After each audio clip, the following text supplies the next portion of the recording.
Karen, do you know what the deadline is? Do you know what the deadline is in CRM? You saw how they objected to our declaration.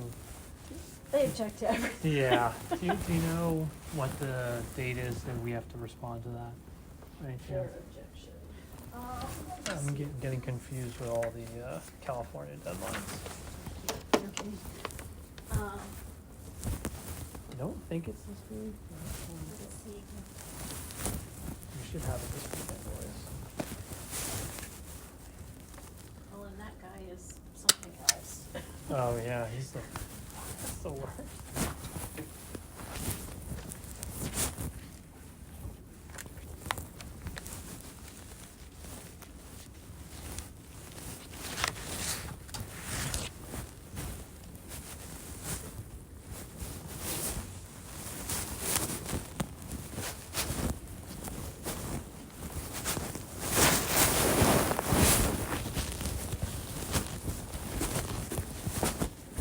I'll be back.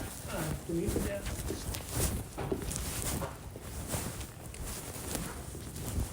Hey. Oh, you guys got it to print out better than I did. Yeah.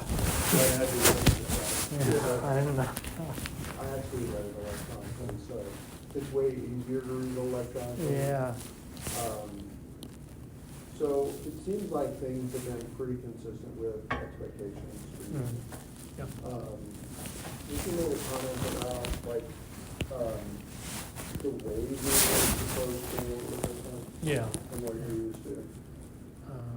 So, like, So- you made a comment about multiple people working on complaints and, you know, it's like a whole team effort to Right, get that sort of right, thing together. yeah.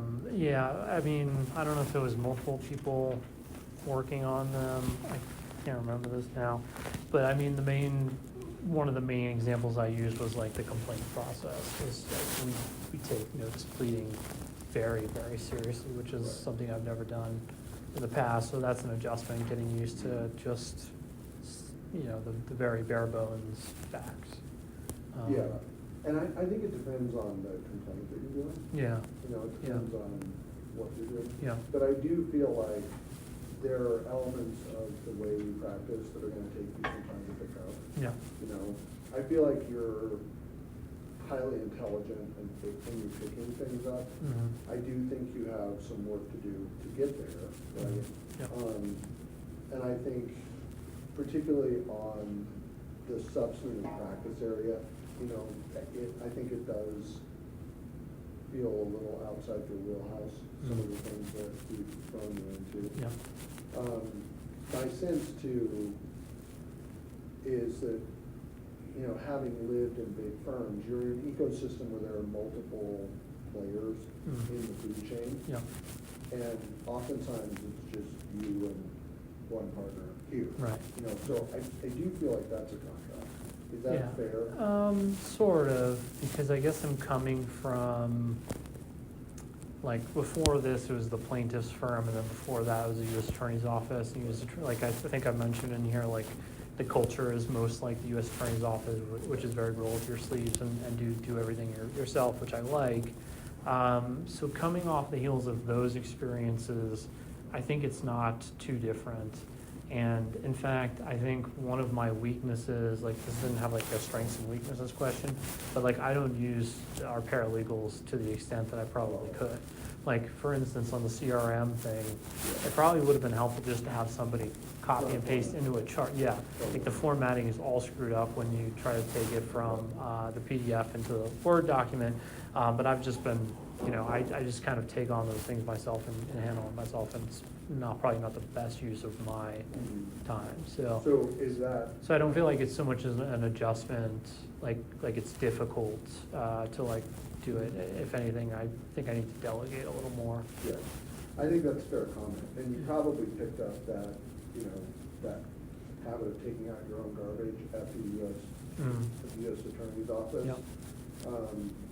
When I was at GT, I did 1 week in Bentonville, and Walmart, no joke, literally, they had to empty their own garbage out of their cubes. It was bananas, just like they tie up the bag and then set it outside their cube, just to save cost on janitorial fees. Yeah. Anyway, the US trustee's office is like shoestring, Yeah. or the justice department, it's very shoestring, so Yeah. you're doing a lot of that yourself.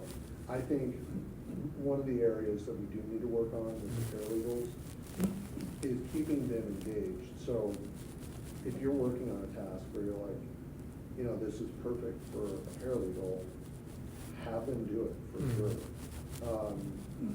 And I think we can all push them harder than they have been Mhm. pushed. So just to give you an example, I went through Karen's draft of the answer to Dixie, and there were some answers that she left blank. And I'm like, you're smart. You, like, take a crack at it, right? You can articulate something. I may read it and go, no, we need to adjust this, or like, but I think all of the attorneys need to push them, and they're both exceedingly capable. Mhm. So you can give them quite a lot, certainly taking and reformatting tables, for Yeah. sure, but other substantive work. Yeah, so like your declaration and Michael Ford's declaration, like I'm gonna ask Karen if she can put those together and, plug in certain facts that if she can find them. Yeah, and Whatever she feels comfortable with. they're both very good writers. Yeah. So I do want you to rely on them more. So I just went through bills, so I don't want my bill comments to be like the only thing to remember, but, on billing, I had a couple of concerns. One was time, because it's just a lot of time. I made some adjustments on the CRM invoice, Mhm. mainly because the early work on our response to the petition Mhm. really was re-workshopped into the comedy argument. Yeah. And So I- it was also two attorneys, I'm not gonna lie, I'm just gonna be straight with you. I think it was completely unnecessary to have Dave and myself here until almost 9 PM, when it was not like, you work on this, I work on this sort of thing. It was like, hold on while I work on this, and then I pass it back over to you to review, and then you pass it, like, it was just like pass the baton. And I just felt that was very kind of an inefficient way to do it. Yeah, that's not a good, it's not a good Yeah, use of time. yeah. So there was a lot of expense there that I Yeah. felt like I needed to adjust. Yeah. On Samsung, the complaint, your time for the month of October was 84 hours. Yeah, Um, that has been a huge time sink. Yeah. Yeah. So it's a lot, and I don't know the work as well in Samsung, so I can't look at 84 hours and say like, that's too much. Mhm. But one thing I will tell you is you really have to have an eye for efficiency. Mhm. So, you know, at Greenberg, we really had as much time as we wanted. Mhm. It didn't matter. If you're working for Walmart and they have $100 million deal, it doesn't matter. You Yep. just take whatever time. Here, we don't. I mean, every client, even good clients who are totally willing to pay their bills, pay like clockwork, they're great. I swear this is like the 4th fraud call I've had today. I don't know why I'm getting fraud calls. I had my credit card stolen at the weekend too.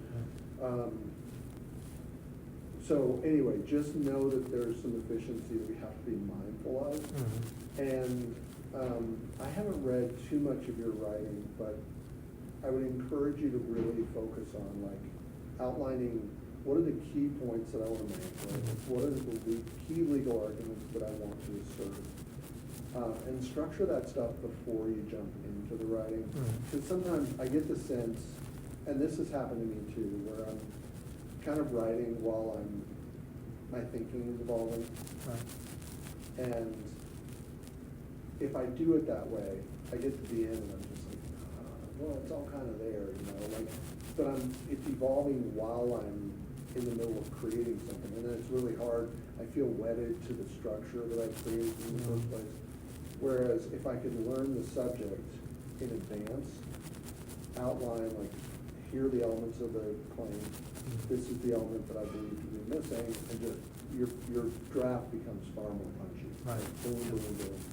So I was struggling with the first draft of the CRM, and I think part of that was, you were struggling with like, how the hell do we argue this? Mhm. Yeah, What's our position? right. It seems like we have this argument, and I'm not faulting you for that. I don't know California law. Yeah. but I do. Dave was also very pro section 1280.1, let's do the stay, and then there was conflicting Yeah. stuff. Samsung definitely, I think exactly what you just described would have been more helpful. It's also more complicated by the fact that there were like staggered document production. Steven has my cell phone, so he often calls me and has like Oh. factual changes, and there's just so much crazy stuff going on with that gig, and you gotta just like cut through the noise. Yes. And maybe that's a lesson in like sitting the client down, maybe even multiple times, and being like, have you given us everything? Like, is this like, and that's really, So he's seeing first drafts or early drafts, and he's saying like, oh, hey, you guys don't know about this, but. so he, not seeing first drafts, but he will then, he has sent multiple summaries with that contain new facts, or I'll be on the phone with him and he'll be like, oh, by the way, there's this other thing that happened, which is very material to what we're doing, and so then it has to be a revision. So yeah, that was also difficult, but, Yeah, Yeah, he's right. challenging, and I think part of what you're gonna be learning, right, this is an area of growth, Mhm. is just direct client control, because certainly in big law, you have almost no client interaction at all. Then you're at the government, and your client tells you what to do, Mhm. right? Like your client Yeah. literally says, this is the position, this is the way I wanna approach these cases, and your job is to just do it. And then, working in securities, it's big, again, you're not the Yeah. one directly dealing Yeah. with people. So, learning client management is gonna be an art that takes some time, and I understand that, I think you have the ability to learn it. Mhm. It's just like, how do I learn to interact with people Yeah. in a way where I'm mindful of the budget constraints and, somebody like Steven who's moving the goalposts every Mhm. time we interact. Yeah. How do I help him, help me help you, right? You need to say to people like, look, man, and, this stuff adds up. Right. Every time you send a supplement or some new information, we gotta go back and then retool the whole theory and where we're going with it. So, I get it all on the table early on. Those are skills that you'll learn, because here, like on my stuff, I need you to be very in charge of what's happening. Mhm. So, to give you an example, like Dixie, grab that complaint. Take ownership of the affirmative defenses. Mhm. I've given it my best shot. Mhm. But if there's something that I'm saying where you're like, I don't know if this is right, or you completely forgot to assert this, Mhm. affirmative defenses in Colorado are super important. Mhm. I've been yelled at by a judge because we did our early case conference, which is super early, and there was an associate years ago who drafted the case management report and the answer, and the judge was like, well, what's your basis for asserting statute of limitations? I'm like, well, Your Honor, and his position was, don't give me bullshit kitchen sink defenses, like, if you have one, state it. But I don't like this kind of throw everything at the wall pleading format. So, as you look through it, just think about it in that ownership mindset of like, I need to make sure all the stuff is right. So, those are all things that I'm confident that you can learn. You're a smart guy, your research has been very helpful to me. I think your writing needs to improve. I would say that sort of outlining, thinking things through before you start to write would be helpful. You're a good writer. Sometimes you're saying more than you need to, but you're a good communicator. You just need to fine tune that for what we're doing. And I think that sort of logical construction of writing is really important. So, did you have anything else on the review that you wanted to talk about? Not particularly. I kind of went on an AI thing with the very Yeah. last one. Yeah. Just like, yeah. I'm like, I agree with you. Yeah. Yeah, and I think all these ethics concerns, like storing your documents in Dropbox, Mhm. you have the same exact arguments that we have with respect to AI. Yeah. And magically, somehow, we've managed to survive all of the ethics concerns, and law firms use Dropbox tools. Right. So Yeah. we're gonna get there with AI too. Yeah. but, Don't tell Jim that I said that, because that would be heretical. But I do think it's inevitable. Yeah. Looking forward to that too.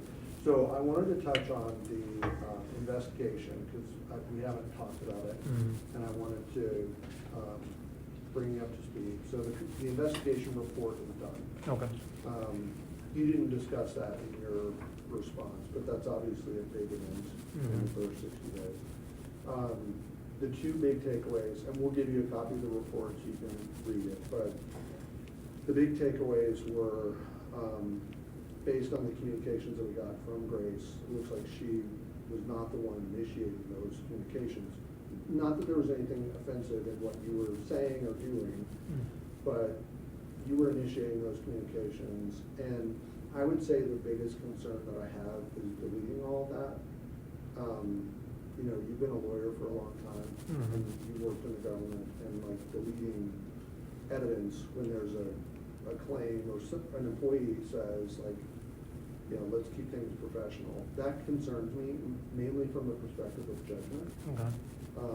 So I thought, do- yeah, the surrounding circumstances, you know, I was pretty pissed off, so I genuinely, that's what I do is I just delete conversations and move on, so. And I thought the following Monday I'd come back in and things would be normal. And I'd be remiss if I did not continue to assert that I think we have a 25-year-old who put in a false allegation to bolster an otherwise potentially accurate complaint. Like, there is an allegation in there that is just blatantly through the roof false. And I am more than offended. And I'm what you said at the picnic? Oh, yeah. Yeah. And I also think the investigation, quite frankly, could have been conducted better. I think, I respect Judd a lot. Judd is excellent and he wears many hats, but I do not consider him to be a professional HR person. And I think the very first meeting was very contentious. I think I sat here and tried to explain my side. I think Judd fought back more than he should have as an HR professional in that role. I think things were mischaracterized, like the use of the word coffee date when there was nothing in evidence to suggest that it was that. So I take issue with the way that things were done by the firm. And I take issue with the fact that somebody, you know, would make such a disgusting, blatantly false allegation to bolster what? An HR complaint about they were uncomfortable about returning my things over coffee or otherwise, just to get my thing back. I mean, I've never been in that situation before, and I think it's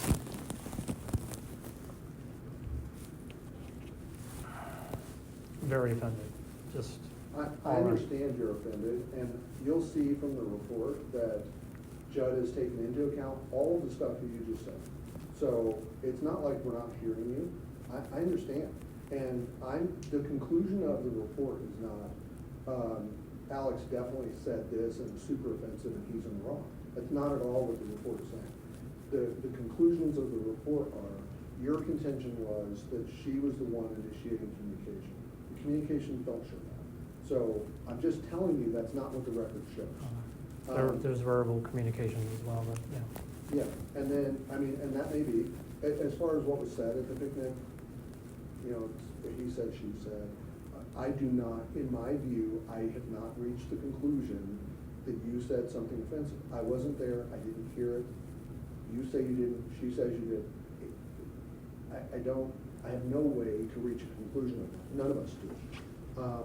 But the deletion of the communications was just troubling and, from my perspective, not great judgment. I understand if that's your sort of personal habit. If you get frustrated with somebody's communication, you just delete it all. Yeah. I block people's texts. You know, somebody's like harassing me, and I just don't want to communicate with them. Yeah. I block them. And if there was, like, someone had said something to me, that there was an HR investigation, or even in the normal course of an HR investigation, usually unless an employee's been stabbed, assaulted, or physically accosted, one person, the appropriate professional way is for one person to go to the other person and say, I would like you to stop this behavior first before launching a complaint against the equity owner, and that's just my opinion. But, you know, like, my point is, those were all deleted, because this to me was a personal thing that I thought was going nowhere, and I was very pissed off at the time. Like, I was getting these responses, and I was like, why is this person denying that they took my thing? Like, this is something that had been going on previously before. But you understand, she wasn't doing any of that. So one could say. Well, you I were know the that, one- I'm told So- that now, yeah. Well, Yeah. But I mean, she could be just as pissed off that like Alex thinks I'm stealing the shit and like he's totally wrong. Absolutely, but, And totally out of line to even tell me that. absolutely, but So, there were oral communications that, in the past, about moving it around, of like, that made me think that, Yeah. that's just, you know. understood. And again, on that whole thing, it is what it is. James was in there screwing around with it. I'm sorry that he was coming into your space. He shouldn't have been doing that. We've told him, please don't go in Alex's office and move shit around. He has had that kind of banter relationship with other lawyers, and I think he was like, it's fine, it's just good fun. But it is what it is. I just wanted to tell you what the conclusion is.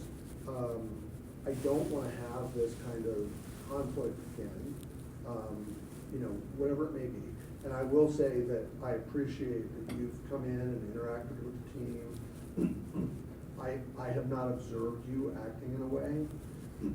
And can I just say, it has not been easy, and that is why I think, even for a small firm like this, it's good to have a outside investigator or someone that steps in to do it, because I really like Judd, but then when Judd and I are in these meetings and everything, you're adding another person in a very small team of people that is feeling, I know it's not Judd's intention, but it feels hostile. And it feels like it's a creation of a hostile work environment. And then I have to come into huddle at 9 a.m. every single day, and now there are two people. Well, there's one I feel has completely made a false allegation against me. Whatever anyone else thinks is fine. And then there's another one that I have to have these contentious meetings with, and unfortunately get into these things with, and it hasn't been pleasant. And those are 2 out of 6 or 7 people. It wasn't easy. Well- I've made every effort to come in and be at these meetings and Yeah, be part of the and- team, and I mean, it's. Yeah, and I see that. And so I have a call in 5 minutes, but I want you to know I see that. And I give you credit for coming in, being professional, dealing with people. And as far as the way the investigation was handled, it is what it is, right? Mhm. That's water under the bridge. We can't go back and redo the investigation. Right. I appreciate your comments on it. You know, we're a small firm. We've not had similar issues come up a lot. It's not like we just routinely conduct internal Right. investigations. But it is what it is. The report is done. You can have a copy. Do you have an extra? Yeah. You can have a copy. You know, I just wanted to communicate with you in person about it, Okay. because I don't want you to feel like I'm just like ignoring that this whole thing happened, because I'm not. I'm aware, Yeah. and I'm also not ignoring the way that you've interacted with teams since all this went down. And, you know, I appreciate that. I appreciate you coming in and being professional. I'm not being a jerk to people, because you're not. You've been very professional, so. Anyway, that's my take on that. I gotta do this other call, but I appreciate you taking the time to talk. Like I said, on all of the, like the professional skills piece, Mm. you're a very capable guy, Yeah. very capable. I think the client management piece, from my perspective, it could be different from yours, is most important, because that is, having had several now that think that they're attorneys that come into this practice, it's very, yeah, it's. And it takes a while to get your sea legs Yeah. doing Yeah. that, because I don't think, I mean, I can't remember interacting directly with a lot of clients at GT. Yeah, I and would if, tell and if the it was, partners- it'd be like an in-house counselor who doesn't really care, Right. like what you're. Yeah. And yeah, the partners would allow you to talk to the in-house legal department. Right. But yeah, this is just a very different type of practice, and I know it's gonna take you some time to get used to it. Yeah. So know that I believe that you're capable, Mm. and that is a skill you'll learn over time. And I think your legal work will improve as you figure out our area of practice and kind of what's expected. It's just different. Yeah. So, anyway, keep up the good work, and, again, I appreciate you being professional. I do see it. I know you're frustrated. My attitude toward it is like, it is what it is. The whole thing's over. Yeah. We figured out who's moving the hand. We've addressed that. Like, we just have to move on. Yeah. So, all right, I gotta jump. Okay. All right, thank you.